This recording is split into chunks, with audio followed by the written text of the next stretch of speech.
കൂട്ടുകാർക്ക് നല്ലൊരു ദിവസം ആശംസിച്ചുകൊണ്ട് മാമ്പഴത്തിന്റെ പുതിയ വീഡിയോയിലേക്ക് സ്വാഗതം. നമുക്ക് നേരെ രേവതിയുടെ സച്ചിയുടെ ഇന്നത്തെ നല്ലൊരു വിശേഷം കണ്ടാലോ.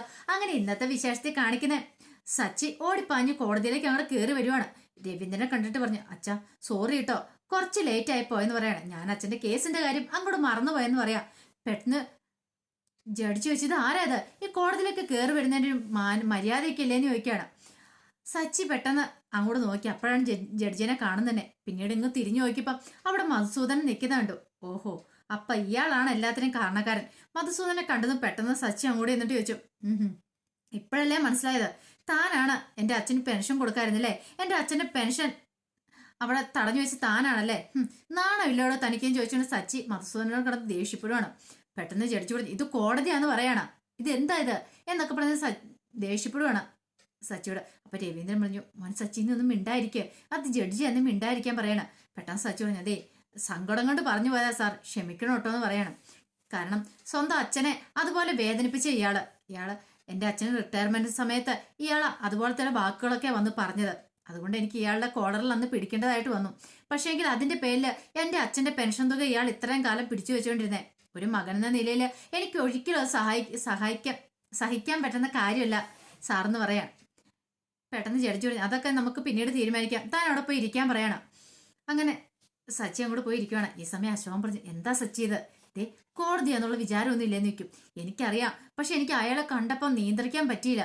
പാവ എൻ്റെ അച്ഛൻ ഈ പെൻഷൻ കിട്ടാത്തതിന്റെ പേരിൽ എത്ര നാളെന്നറിയാവോ അശോകനങ്ങളെ ഇങ്ങനെ അലഞ്ഞു തിരിഞ്ഞ് നടക്കാൻ തുടങ്ങിയിട്ട്. സാരമില്ല, കോടതി അനുകൂലമായിട്ട് ഒരു വിധി കിട്ടും, സമാധാനമായിട്ട് ഇരിക്കാൻ പറയണം. പിന്നീട് രവീന്ദ്രനോട് കാര്യങ്ങളൊക്കെ ചോദിക്കുകയാണ്. എല്ലാം ചോദിച്ചപ്പോൾ രവീന്ദ്രൻ തനിക്ക് അറിയാവുന്ന പോലെ എല്ലാ കാര്യങ്ങളും സത്യസന്ധമായിട്ട് തന്നെ പറയുകയാണ്. എല്ലാം കെട്ടിച്ചതിന് ശേഷം രവീന്ദ്രനോട് ഇരുന്നോളാൻ പറഞ്ഞു. പിന്നീട് മധുസൂദനെ എഴുന്നേപ്പിച്ച് ചോദ്യം ചെയ്യുവാണ്. മധുസൂദനോട് ചോദിച്ചു, നിങ്ങൾ എന്തിനാ ഇയാളുടെ പെൻഷൻ തുക ഇതുവരെയായിട്ടും കൊടുക്കാതെ തടഞ്ഞു വെച്ചിരിക്കുന്നത് ചോദിക്കുകയാണ്. പെട്ടെന്ന് അയാൾ പറഞ്ഞു, അതെ സാറ് ഉദ്ദേശിക്കുന്ന പോലെ ഒന്നും അല്ല കാര്യങ്ങളെന്ന് പറയാണ്. ഇപ്പൊ തന്നെ ഒരുത്തം വന്നു കണ്ടില്ലേ, ആ സച്ചി എന്ന് പറഞ്ഞാൽ അവൻ ഓടിക്കേറി വന്നു കണ്ടില്ലേ, ഒരു മാനേഴ്സ് ഇല്ലാത്തവനാ. അത് മാത്രല്ല അവൻ ഇതിനു മുമ്പ് ജയിലിലൊക്കെ കിടന്നിട്ടുണ്ടെന്ന് പറയാം. പെട്ടെന്ന് ജഡ്ജി പറഞ്ഞു, അതെ അതിനെക്കുറിച്ച് പറയാനല്ല ഇങ്ങോട്ട് വിളിച്ചെടുത്തേക്കുന്നേ, പെൻഷൻ തുകയുടെ കാര്യത്തിന് വേണ്ടല്ലേ, അതുകൊണ്ട് അതിനെക്കുറിച്ച് മാത്രം സംസാരിച്ചാൽ മതി എന്ന് പറയും. നിങ്ങൾക്ക് എന്തെങ്കിലും റീസൺ ബോധിപ്പിക്കാനുണ്ടോ പെൻഷൻ തടഞ്ഞു വെച്ചാണെന്ന് ചോദിക്കുക. പെട്ടെന്ന് വസുദൻ പറഞ്ഞു, ഉണ്ട് സാർ, ഉണ്ടെന്ന് പറയാൻ എന്താ കാരണം, അതെ ഇയാളുണ്ടല്ലോ, ഇയാളുടെ വണ്ടി ഇടിച്ചിട്ട് ഒരാൾ മരിച്ചിട്ടുണ്ടെന്ന് പറയണം.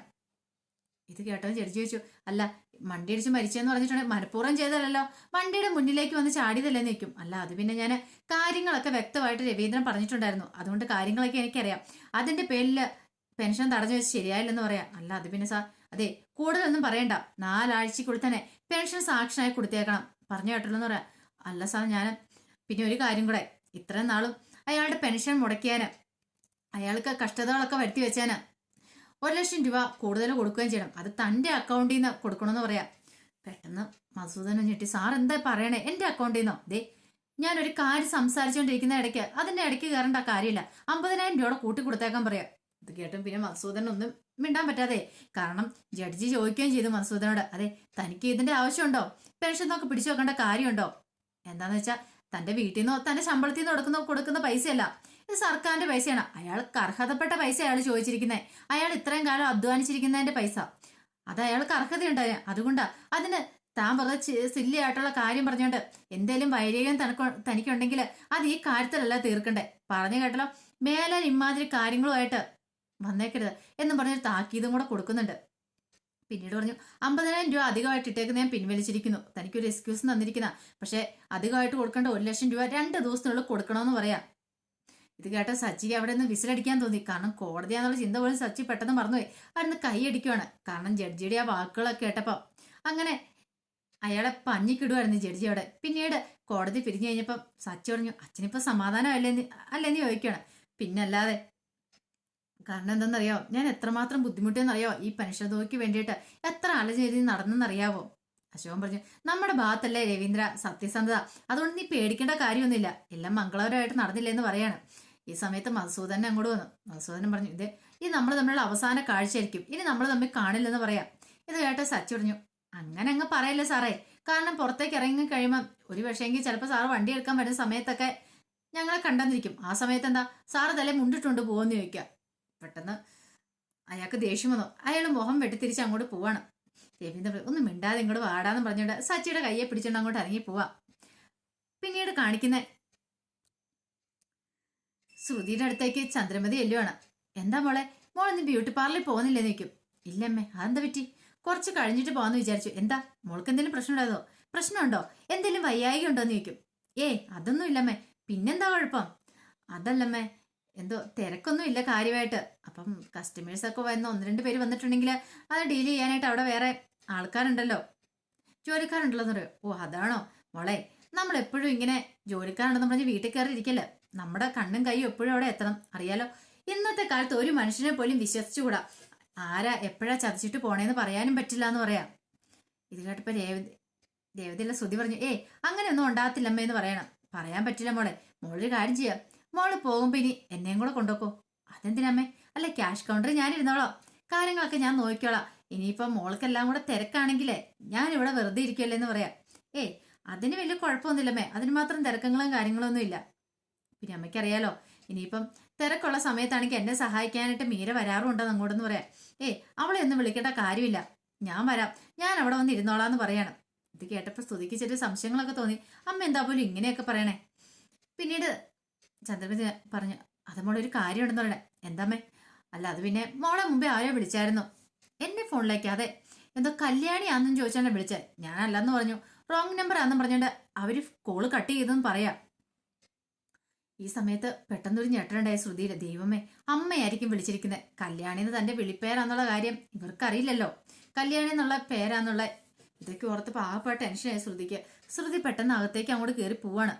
ശ്രുതിക്ക് സങ്കടവും ദേഷ്യം എല്ലാം വന്നു. തന്റെ ജീവിതം ഇനിയും തകർക്കാനാന്ന് തോന്നുന്നത് തന്റെ അമ്മയുടെ പ്ലാന്. പിന്നീട് ശ്രുതി അമ്മേനെ വിളിക്കുകയാണ്. അമ്മേനെ വിളിച്ചിട്ട് ചോദിച്ചു, എന്താ അമ്മേ? അമ്മ ഇങ്ങോട്ട് മുമ്പ് വിളിച്ചായിരുന്നു ചോദിക്കും. അല്ല മോളെ, ഞാൻ വിളിച്ചായിരുന്നു. എന്തിനാ വിളിച്ചേ? എന്റെ ഈ ജീവിതം കൂടെ തകർക്കാനാണെന്ന് ചോദിക്കും. അല്ല മോളെ, ഞാൻ വിളിച്ചേ കൂടുതലൊന്നും പറയണ്ട. ഞാൻ നിങ്ങളോട് ഒരു കാര്യം പറഞ്ഞിട്ടുണ്ടായിരുന്നു, എന്തേലും കാര്യമുണ്ടെങ്കിൽ മെസ്സേജ് അയക്കുള്ളൂ, വിളിക്കരുതെന്ന്. എന്നിട്ടോ നിങ്ങൾ എന്ത് പരിപാടിയെ കാണിച്ചതെന്ന് ചോദിക്കും. എന്റെ കുടുംബജീവിതം തകർക്കാനാണോ? അല്ലെങ്കിൽ നിങ്ങൾക്ക് അങ്ങനെയാണല്ലോ, പണ്ട് തൊട്ട് എന്റെ ജീവിതം തകർക്കാനായിട്ട് ഭയങ്കര ഇൻട്രസ്റ്റ് ആണല്ലോ എന്ന് പറയാം. എന്താ മോളെ നീ ഇങ്ങനെയൊക്കെ പറയുന്നേ? ഞാൻ നിന്റെ പെറ്റമ്മയല്ലേന്ന് ചോദിക്കും. പെറ്റമ്മയാണെന്ന് പോലും, എന്നിട്ടാണ് നിങ്ങൾ എനിക്കെതിരെ തിരിയുന്നല്ലേന്ന് ചോദിക്കുക. മോളെ സത്യമായിട്ട് ഞാൻ അതുകൊണ്ട് വിളിച്ചല്ല, ഞാൻ പറയുന്ന ഒന്ന് കേൾക്കെന്ന് പറയണം.